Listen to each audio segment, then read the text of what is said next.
Hey everyone, welcome back to Telescope Aquatics. Here we have the 29-gallon aquarium that was set up about 3 weeks ago.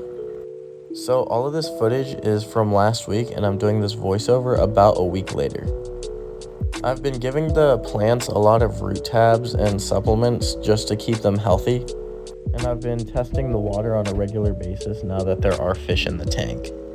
I tried out the API Quick Start, but when I added in the fish, it seemed like they eventually had some ammonia issues, like gasping for air at the top of the tank, and I wanted to clear that up immediately.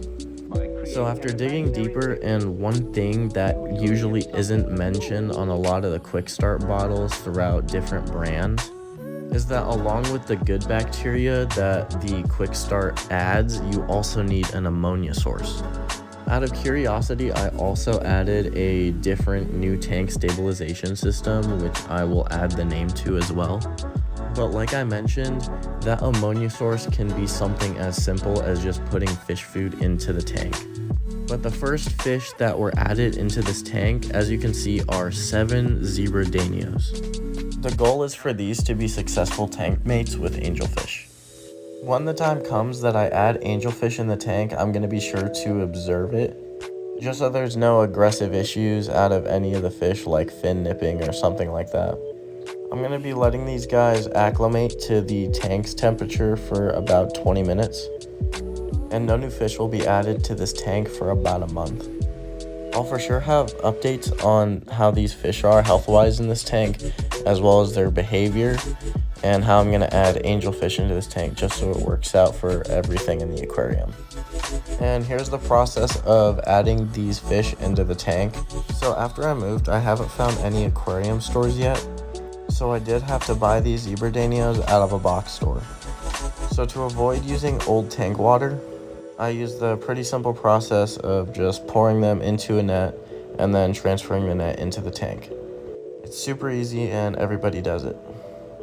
I'm super happy with how these fish look in the tank, especially with the dark background. I think they fit in perfectly with the coloration of the entire tank. I do have a hood for this aquarium, which will be shown in the next video. A lot of the time, I like to use terrarium hoods for the exact same tank size, because it covers 100% of the top and you can still see over the top of the tank.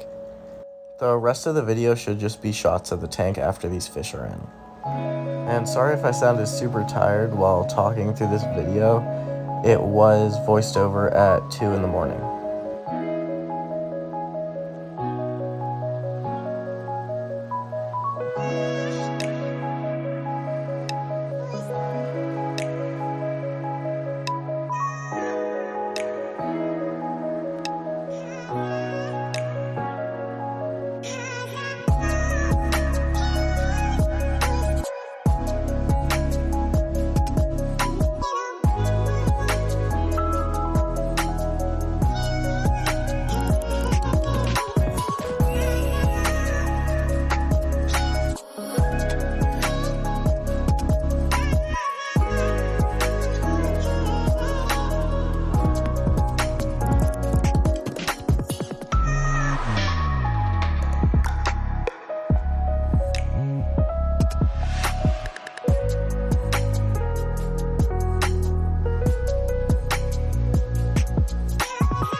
So that basically wraps up the video. If you have any questions, just leave them in the comment section, and I'll be sure to upload shortly with updates on this tank and then adding fish into the aquarium. Once again, thanks for watching. Be sure to leave a like and subscribe if you want to see the updates.